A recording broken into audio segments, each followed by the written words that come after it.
The crisp air of Novalia's capital city filled Lyria's lungs as she hurried through the crystalline corridors of the Science Ministry. Her silver-blue skin reflected the ambient light, casting small prisms across the polished floor as she clutched her research tablet. As chief xenobiologist of the Novalian High Council, she had access to the most advanced technology in the known galaxy. Today, that privilege would save her life. Security breach in sectors 7 through 13, the automated system announced, its calm voice contrasting with the chaos erupting outside. All personnel proceed to emergency stations. Lyria snorted. Emergency stations? How wonderfully helpful, she muttered, peering through the transparent walls at the massive warships descending through the atmosphere. I'm sure standing in designated areas will protect us from Drekari plasma cannons. The Drekari Empire, brutal, expansionist, and apparently on her doorstep. Perfect timing, as always, just when her research on interspecies neural interfaces was showing promise. The first explosion rocked the building, sending fragments of crystal raining down around her. Lyria didn't waste time gawking like her colleagues, who stood frozen at viewports.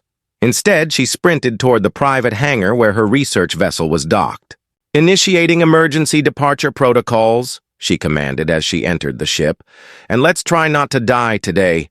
I'd hate to miss my scheduled ridicule of the engineering department tomorrow. The ship's AI remained silent as it powered up. Typical. Even artificial intelligence couldn't appreciate good humor during an apocalypse. Through the viewport, Lyria watched her beautiful world transform into chaos. The Drekari were methodical, first disabling planetary defenses, then targeting communication arrays, and finally striking government centers. Textbook invasion, really. She would have been impressed if she weren't so busy escaping. As her ship broke atmosphere, a blast caught the starboard engine. Warning lights flooded the cabin as the vessel spun wildly. Containment failing, the AI finally spoke. Calculating emergency trajectories. Oh, fantastic, Lyria laughed bitterly as she strapped herself in tighter. And where exactly are we? Calculating a trajectory to? Scenic nowhere? Nearest habitable world? Terra.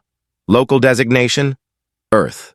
Lyria's expression soured as the navigation screen displayed the backwater planet. You must be joking. The humans? They barely understand interstellar travel. But as her homeworld burned behind her and her ship's systems continued failing, she had no choice. The emergency protocols engaged, and her damaged vessel plunged toward the blue planet. At least I'll die with my impeccable sense of humor intact, she whispered as darkness consumed the cabin. The ship tore through Earth's atmosphere like a meteor, trailing fire and debris. Navigation systems screamed warnings as Lyria fought. To maintain consciousness, her silver-blue fingers wrapped around the manual controls in a futile attempt to guide the doomed vessel. Impact imminent in 30 seconds. The AI announced with infuriating calm. Really? I hadn't noticed, Lyria shot back. Her voice strained as G-forces pressed against her slender frame. Next you'll tell me space is big. The ground rushed up to meet her. Green fields and scattered trees that seemed impossibly primitive compared to Novalia's crystalline landscapes. Lyria braced herself as the ship plowed into Earth soil, carving a half-mile trench before slamming into a hillside. When the world stopped spinning, she found herself hanging from her restraints, purple blood trickling from a gash on her forehead. Every breath sent pain shooting through her ribcage. Probably broken, she assessed. Her medical scanner confirmed 3 fractured ribs and a dislocated shoulder. Damage report, she croaked. No response. The ship's AI had finally shut up. Under different circumstances, she might have appreciated the silence. Lyria released her restraints and fell awkwardly to what had been the wall but was now the floor. She crawled toward the equipment storage, leaving a trail of purple droplets behind her. Most of her technology lay in ruins. Communication array shattered, quantum computer cracked in half, medical regenerator sparking uselessly. Wonderful, she laughed painfully. Stranded on a world where the height of innovation is probably the pointy stick. Through the cracked viewport, she could see rolling farmland stretching to distant mountains. No signs of the gleaming cities or orbital platforms that would indicate advanced civilization. Just dirt and plants and primitive dwellings. Of all the planets in all the galaxies, she muttered, I had to crash on this one. Her vision blurred as she dragged herself toward the emergency exit. The hatch released with a hiss, bringing in Earth's oxygen-rich air and the smell of rain. Lyria managed 3 steps before her legs gave out, and she collapsed onto alien soil as dark clouds gathered overhead. Jamie Carson had seen plenty in his 35 years. 2 tours in Afghanistan, the loss of his parents' farm to corporate, buyouts, and eventually, the reclamation of his own piece of land through stubborn persistence. But nothing had prepared him for the fireball that streaked across the evening sky and crashed beyond his eastern field. What in God's name? He muttered, dropping the fence post he'd been installing. The impact shook the ground beneath his boots, sending his border collie, Max, into a frenzy of barking. Most people would have called authorities immediately.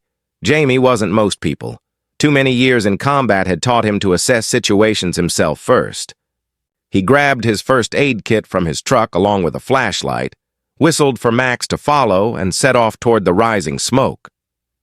The rain had just started when he crested the hill and saw it, not a meteorite, but clearly a vessel of some kind, metallic and sleek despite its mangled condition. Steam rose where raindrops hit hot metal, creating an otherworldly mist around the crash site. Stay, he commanded Max, who whined but obeyed as Jamie approached cautiously. That's when he saw her, a humanoid figure sprawled face down in the mud. Definitely not human, with silver-blue skin and what looked like fine scales catching the fading light. Purple fluid, blood, pooled beneath her slender form. Jamie's military training kicked in. Unknown situation, injured individual, potential. Danger. But none of that stopped him from kneeling beside the alien figure. Hey there, he said softly, knowing she probably couldn't understand. Don't worry, I've got you.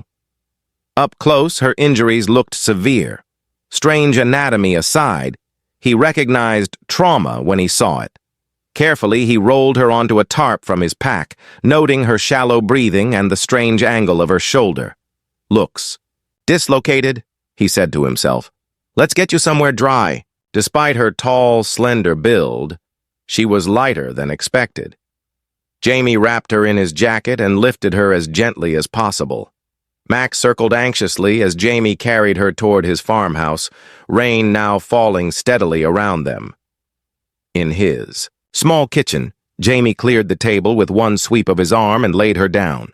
He worked methodically, cleaning wounds with antiseptic, stabilizing what appeared to be broken ribs with bandages, and eventually, after steeling himself, popping her shoulder back into its socket.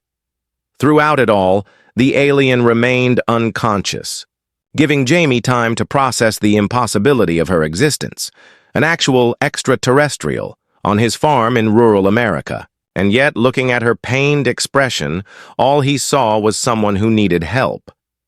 Whoever you are, he said as he placed a pillow beneath her head, you're safe now. Consciousness returned to Lyria in fragments. First pain, then unfamiliar smells, and finally the disorienting sight of wooden beams above her. She bolted upright, immediately regretting it as her ribs protested with sharp stabs of agony. Whoa, easy there, came a deep voice from nearby. Those ribs need time to heal. Lyria's head snapped toward the sound. A human male stood several feet away, hands raised slightly in what she recognized as a universal gesture of non-aggression. Tall, broad-shouldered, with sun-darkened skin and close-cropped dark hair. He wore simple clothing, practical fabrics in earth tones. Where am I? Who are you? She demanded, her translator device crackling with damage but still functional enough for basic communication. I'm Jamie Carson. You're on my farm about 30 miles outside of Boulder, Colorado." He spoke slowly, clearly, as if unsure how much she understood. "And you crashed your spaceship in my east field last night." Lyria let out a laugh that was half pain, half derision. "How observant of you. I suppose next you'll tell me water is wet?" Jamie's eyebrows rose slightly. "You speak English, that's unexpected." "I don't speak your primitive tongue." Lyria tapped the damaged device at her throat. "Translator, standard issue for xenobiologists, though it's barely functioning now, thanks to my perfect landing." She glanced around the room. Wooden structures, metal appliances that appeared to use electricity, fabric coverings. Stone Age technology by Novalian standards. "You bandaged me," she noted, looking down at the crude but effective bindings around her torso. "Best I could do. Wasn't sure if human medicine would help or hurt you." Lyria tried to stand, but swayed dangerously. Jamie moved forward to steady her, but she held up a hand. "Don't touch me. I can manage." "Sure you can," he replied with unexpected sarcasm. "That's why you face-planted in my field." Her translator sparked, emitting a high-pitched whine before going silent. Lyria slapped it in frustration. "Broken?" Jamie asked. She glared at him, speaking in her native language, a series of melodic clicks and tones. Jamie disappeared briefly, returning with a notepad and pen. He drew a simple picture of her ship, then a question mark. "Oh, brilliant," Lyria said, knowing he couldn't understand. "Pictographs. We've devolved 10,000 years in communication technology." But she took the pen, drawing a rough map of local star systems, marking her home planet and Earth, then showing an attack on her world. Jamie nodded slowly, understanding dawning in his eyes. He pointed to himself, then mimed helping her, rebuilding. Lyria sighed dramatically, switching to halting English words she'd studied theoretically but never practiced. Help, not needed. Need, parts, fix ship. Jamie shook his head and pointed. Out the window. In the distance, black smoke still rose from her crash site. "Ship. Gone," he said simply. Lyria stared at the smoke, the full weight of her situation crashing down. Stranded. On Earth. With this primitive. "Perfect," she muttered in her own language.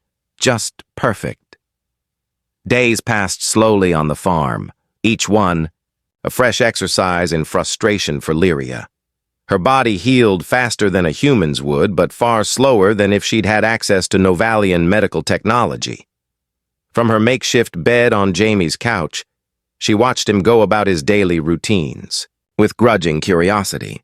"You realize," she said one morning, her translator now partially repaired using primitive Earth components Jamie had provided, "that you spend approximately 60% of your waking hours just maintaining basic survival functions? On Novalia, automated systems handle all this." "Laboring," Jamie continued scrambling eggs at the stove, unfazed by her critique. "And yet, here I am, surviving quite happily," he replied with a small smile. "Want some breakfast? Or wood-consuming primitive? Earth food offend your advanced sensibilities?" "I already analyzed your food for compatibility," Lyria said, sitting up straighter. "Most of it is surprisingly adequate, nutritionally speaking." "High praise," Jamie laughed, sliding a plate in front of her. Despite herself, Lyria found certain Earth customs strangely appealing. The concept of coffee particularly fascinated her, humans deliberately consuming a mild stimulant to enhance cognitive function each morning. Efficient, if crude. When Jamie played music while working, she criticized Earth's limited understanding of harmonics, then found herself humming the melodies hours later. When Rain trapped them indoors, he taught her poker, which she initially dismissed as simplistic until he won 3 hands in a row. "Your facial expressions reveal everything," he said, laughing at her outrage. "For someone with superior intelligence, you're a terrible liar." "Novalians value truth," she snapped, then caught herself actually caring about his assessment. How disturbing. Most surprising was Jamie's resilience. When equipment broke, he fixed it with whatever was available. When crops faced challenging weather, he adapted his approach. No advanced technology, yet solutions emerged through sheer human determination. By the third week, Lyria could walk the perimeter of the farm unaided. She found herself instinctively cataloging Earth flora, old scientific habits resurfacing. Once, she caught Jamie watching her examine a honeybee with intense concentration. "What?" she demanded. "Nothing," he said. "Just nice to see you interested in something besides complaining about Earth's technological inadequacies." That afternoon, when Jamie struggled to repair his tractor's hydraulic system, Lyria silently knelt beside him. Using her knowledge of fluid dynamics, elementary science by Novalian standards, she reconfigured the system to work more efficiently. "Thanks," Jamie said simply, wiping grease from his hands. "The grinding noise was irritating me," she replied, unwilling to acknowledge the strange satisfaction she felt. "Besides, at this rate of repair, we'd be here until the next ice age." "We?" Jamie asked with a raised eyebrow. Lyria turned away quickly, surprised by her own word choice. When had this human's primitive farm become we? The distant hum of engines woke Lyria from a sound sleep. Not the familiar rumble of Jamie's tractor or the occasional aircraft passing overhead. This was the distinctive whine of ion propulsion. Drekari propulsion. She bolted from the couch to the window, her heart racing, as she scanned the dawn sky. There, a sleek, dark vessel descending slowly beyond the tree line, its stealth systems clearly malfunctioning after atmospheric entry. "Jamie!" she hissed, rushing to his bedroom. "Wake up!" He was instantly alert, military training evident in his swift transition from sleep to readiness. "What's wrong?" "Drekari scouts. They're here." The words tasted like ash in her mouth. "They must have tracked my ship's energy signature." Jamie grabbed a shotgun from beside his bed, a laughably inadequate weapon against Drekari armor, but Lyria didn't mention that. "We need to run," she said, already gathering the few components she'd salvaged from her ship. "They'll kill you just for having contact with me. The Drekari consider all other species expendable." But Jamie didn't move toward the door. Instead, he moved to his closet, pulling out a metal box. "How many?"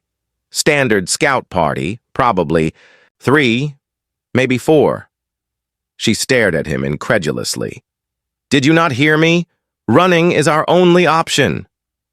"Running leaves tracks," Jamie replied calmly, loading what looked like modified ammunition into his shotgun. "And my nearest neighbor is 10 miles away. What's to stop them from following us?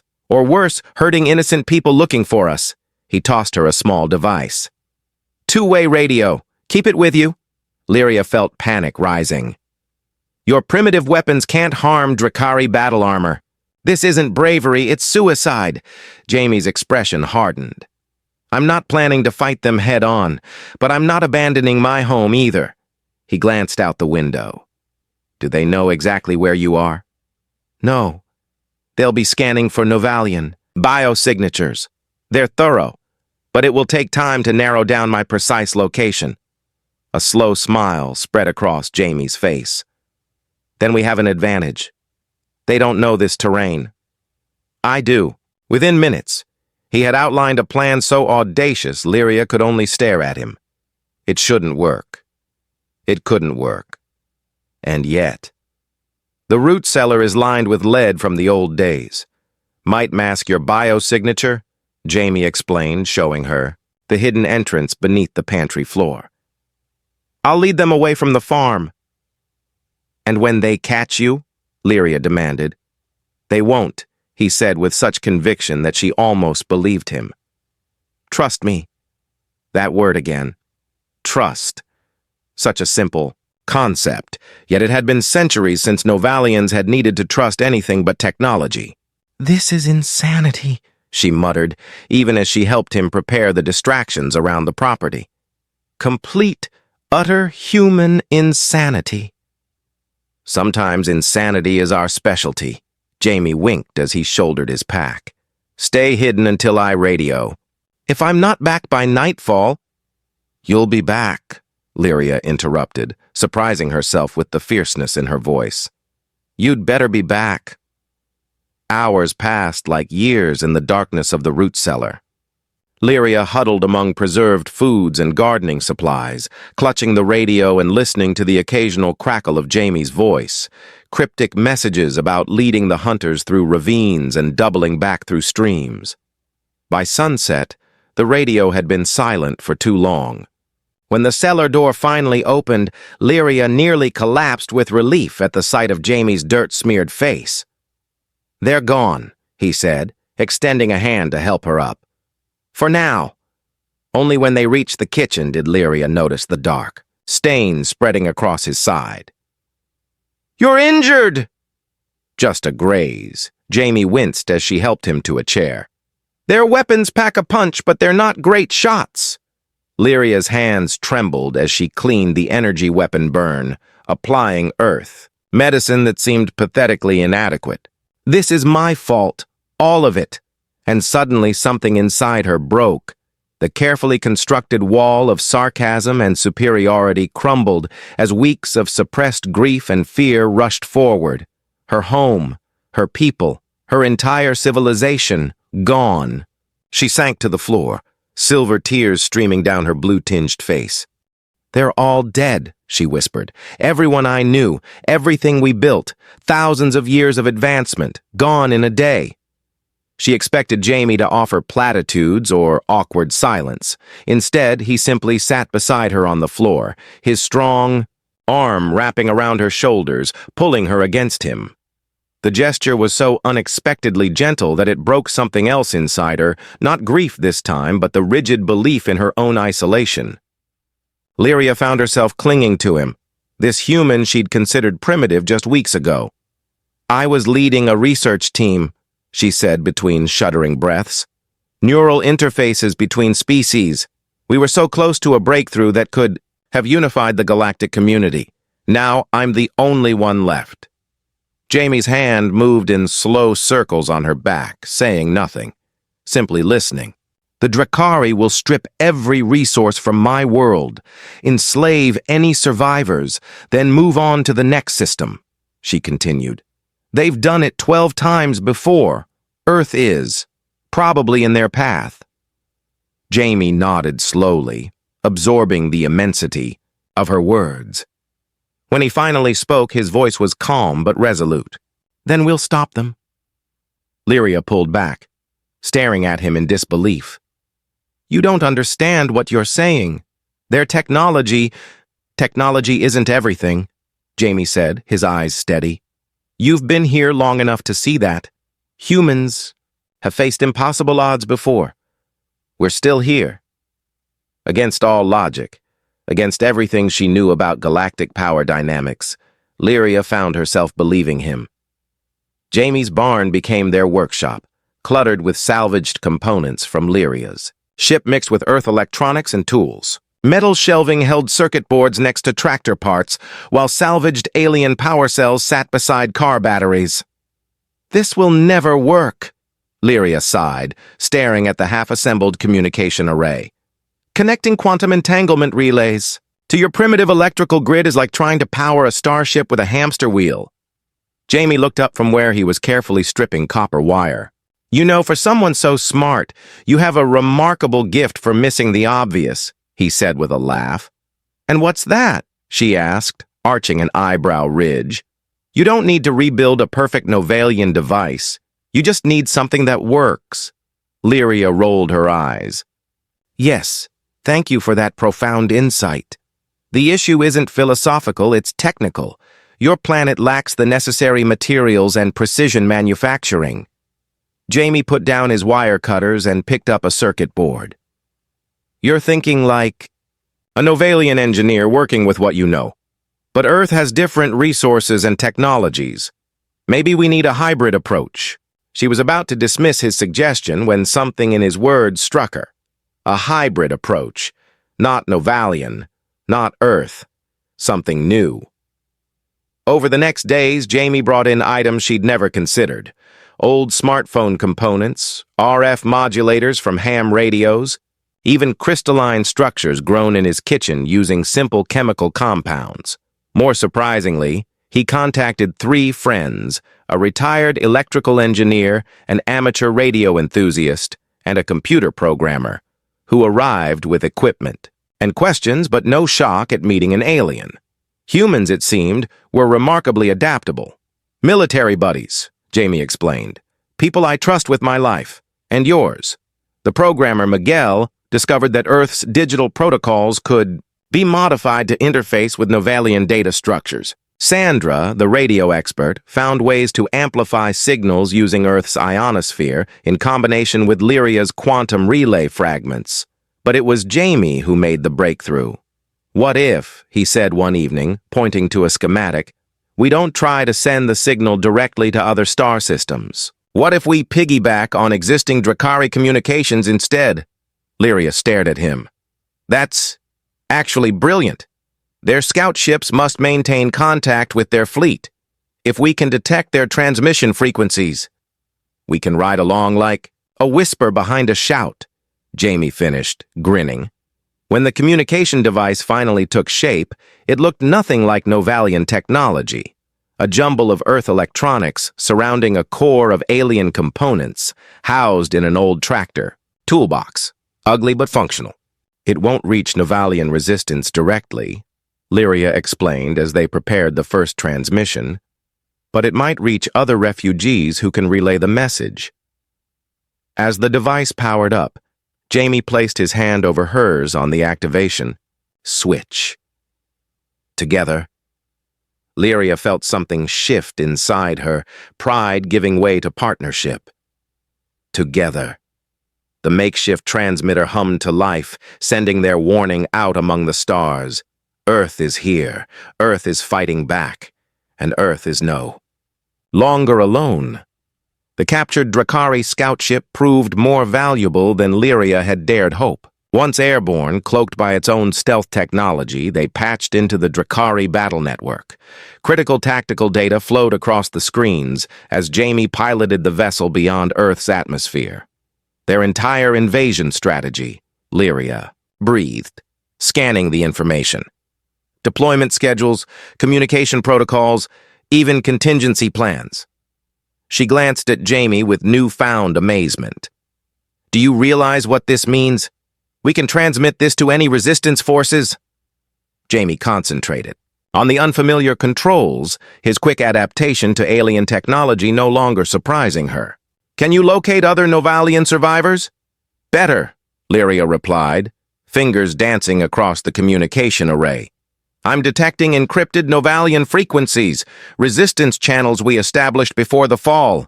They're alive. Some of them survived." Within hours, they had made contact with a hidden pocket of Novalian refugees sheltering on a moon in a neighboring system. The resistance had been gathering intelligence, but lacked the resources to mount any meaningful opposition until now. "The Drekari consider Earth worthless," Lyria explained during the transmission. "A primitive planet with no valuable technology or resources worth harvesting. They only came here tracking me, which makes it the perfect base for resistance operations," added the Novalian commander on the other end. Hidden in plain sight beneath their notice, plans formed quickly. The resistance would send small, stealthed vessels carrying Novalian scientists and strategists to Earth. Meanwhile, Earth's governments would be quietly informed of the larger threat, with Jamie's dramatic capture of a Drekari ship serving as irrefutable proof. "There's something else," Jamie interjected, surprising Lyria by joining the tactical discussion. "Humans have centuries of experience with asymmetric warfare, fighting against technologically superior forces and winning." The Novalian commander's skepticism was evident even across light years. "Your planet hasn't even achieved reliable interstellar travel." "Sometimes," Jamie replied with a smile Lyria had come to recognize, one that preceded his most audacious ideas, "the old ways work best. The Drekari expect resistance with advanced technology. They don't expect traps, ambushes, and strategies from civilizations they consider beneath notice. As they returned to Earth, more refugees began arriving. Scientists, engineers, warriors. Without a war. Jamie's farm became their base of operations, his friends coordinators for a growing network of human allies. One evening, watching humans teaching Novalian warriors about camouflage and terrain advantage, while Novalian scientists enhanced human weapons with alien technology, Lyria felt a surge of something unfamiliar. Not just hope, but certainty. "We're going too." "Win, aren't we?" she asked Jamie as they stood beneath the stars. "Yes," he said simply. "We are."